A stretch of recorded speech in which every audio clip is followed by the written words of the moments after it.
Many of you are probably tired and sick and tired of hearing about the M1 Pro and M1 Max because it's so dang powerful, but many of you out there are like, I'm not spending $2,000 on a laptop. I just want a good Mac for school, and the MacBook Air probably fits that demographic better. So today, we're taking what we've learned from Apple's last Mac event and going to apply it to what is most likely going to happen with the next generation MacBook Air launching next year. Let's begin.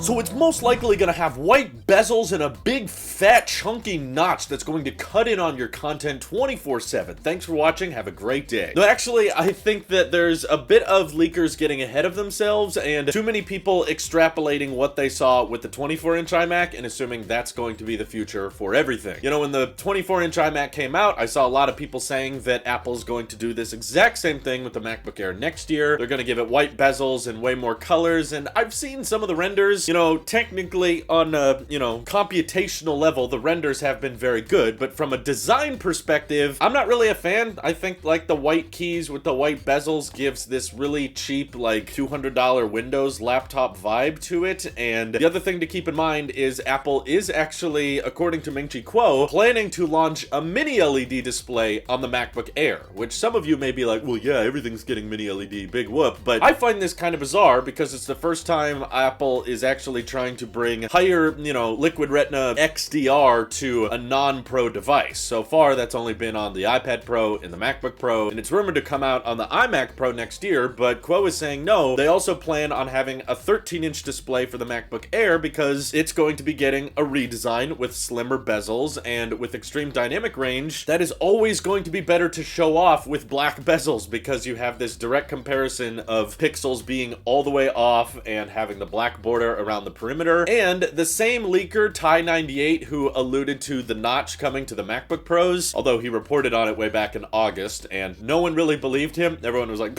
okay, don't trust that guy, what does he know? He ended up being correct, and this same leaker is saying to also expect a notch on the MacBook Air. So I'm sorry out there, notch haters, who are so desperate for that extra space in your menu bar, or you think it's too complicated to download like the Forehead app and just, black out that top bezel if you really want it blacked out for some reason. But Apple has technically never done a notch with white bezels. So I think it's safe to assume if they are planning on bringing this same display design approach from the MacBook Pros over to the MacBook Air, expect black bezels as well. Same thing with the keyboard being blacked out, although there has been a lot of people speculating and even leaking that Apple would change up the colors, similar to the 24-inch iMac, provide lots of color variety to the entry-level MacBook Air. I think it's safe to say it's kind of similar to the iPad Air, which has several different color options to choose from and black bezels, because Apple knows if they went with white bezels on that thing, it would look pretty ugly, kind of like the 24-inch iMac. But I don't know why Apple has some kind of inconsistent color and display scheme going on right now, but I think the main concept of it is that the 24-inch iMac is meant to be like the home family computer, and the white bezels blend in with, white walls in your home better, and it's meant to be like, the kitchen iMac for FaceTime and crap. Even more so of a reason why Center Stage would have been perfect on that Mac. But I think the logic with the white bezels was kind of similar to having white bezels on like the Google Home Hub or the Nest Home Hub. I can't keep up with all your crazy names, Google, but essentially something that's meant to fit in with like natural furniture and scenery around the house. They want more white bezels there, whereas the MacBook Air is more of a mobile product. It's not something you just use in the kitchen. It's something you're going to be taking to class. It's something that you're going to be taking on the go, and therefore the main priority with this MacBook Air redesign is going to be portability and lightness. So that's another big point that we're hearing about this new MacBook Air that I probably haven't spent enough time talking about. They're ditching the wedge design, at least according to Bloomberg, which has been fairly iconic with the MacBook Air as long as it's been around. And I think the MacBook Air has gotten extremely powerful thanks to Apple Silicon in the M1 chip, but it's also safe to say that they did not redesign anything really, externally at least, with the M1 MacBook Air. Performance is great, the power is great and all that, but it pretty much looks exactly the same as an Intel MacBook Air, and I think that says something about how the fundamental architecture of that Mac was designed, and I think that this next generation MacBook Air is going to be built around Apple Silicon instead of just popping in an M1 chip to a MacBook Air and calling it a day. So the important point I want to remind people about these rumors and reports of the next generation Air is that they're saying a notch, which means much thinner bezels, probably as thin as they are in the 14-inch MacBook Pro, but everyone is still saying to expect it to be 13 inches, right? So this means an overall smaller footprint than the current MacBook Air while retaining the same size display. And the ditching of the wedge design does not mean the MacBook Air is going to be thicker. It means that it'll actually be thinner than the previous MacBook Air at its thickest point. So that means incredibly lightweight, smaller footprint, and of course no fans. That's to be expected now, but it'll be rocking the next generation of Apple Silicon, which is most likely going to be called M2, considering Apple did M1. I don't know, sometimes they like to change up and pull a fast one on us when it comes to Apple Silicon naming, but I think M2 is fairly safe to assume, which will not be faster than the M1 Pro. It will not be faster than the M1 Max. The M2 is merely meant to be an upgrade directly from the M1 and retain the same number of high-performance cores, high-efficiency cores, which is 4 of both, but the only rumored difference with the M2 is that it will have a 10-core GPU and a binned 9-core GPU. So improved graphics, but again, not quite as good as M1 Pro, but also improved battery life, thanks to some individual cores now being more efficient, and of course expect improved performance because the high-performance cores, while they're the same amount as before, they should be individually faster. So that perhaps will allow Apple to make a physically smaller MacBook Air that still has great battery life, even though the technical battery capacity goes down a bit. And in terms of ports, it's rumored that the only difference is this new MacBook Air will get MagSafe 3, just like we saw on the MacBook Pros, which I think most people would be pretty happy about. But Gurman said to still expect 2 USB 4 ports, so USB-C Thunderbolt connectivity. I'm not sure if they'll be Thunderbolt 4 or not, but I'm very curious as to where they plan on putting these, because I would much rather Apple have a USB-C port on either side so that people can charge it whichever side they want to, but knowing the current design of the MacBook Air, I'm not sure how much they want to bring over from that last gen. It could result in there being MagSafe 3 and 2 USB-C ports all on one side with just the headphone jack on the other end. But I still think this is actually going to feel like kind of a revival of the 12-inch MacBook. A lot of people dug that design and they loved how small and tiny and portable it was, but it did have fairly thick bezels, especially if you compare them to the recently announced MacBook Pros. So if you can imagine bezels as thin as the 14-inch model and put them on the 12-inch form factor, I think you're going to get a decent idea of what the next generation MacBook Air is going to be like. So essentially, Apple would be emphasizing a very, very portable, lightweight machine, which makes sense. That's what the MacBook Air has always been about. The only things we don't really know exactly is when to expect this new MacBook Air next year and if there's going to be a price hike alongside this redesign. Honestly, knowing how many changes are rumored to be with this MacBook Air and, you know, gaining mini LED and gaining MagSafe and redesigning the whole chassis, I wouldn't be shocked if it ends up costing like $1,300 or a bit more than the last generation, but over time I would expect that to come down. Probably have an educational discount because Apple will know a lot of students and stuff will be interested in this model. So my prediction is that they likely want to launch this at the March spring event next year. It's also possible they could wait till Quadruple U DC, but I think that's more of a developer focused conference, so I'm not sure if the MacBook Air fits it. And the last couple of developer conferences haven't had any hardware, so that's why I'm hesitant to say they're going to announce like an entry-level, you know, lightweight, colorful MacBook at the developer keynote, but all things are possible at this point. And I'm curious when your guys' theories are. When do you think Apple will drop the M2 version of the MacBook Air? Do these features sound interesting to you, or do you hate the notch still? Can you not get over that? Guys, it's in the menu bar. Just relax, okay? Stop panicking. But all that good stuff, feel free to let me know what you're thinking down below. This is your Apple Shape here. I'll see you guys in the next one.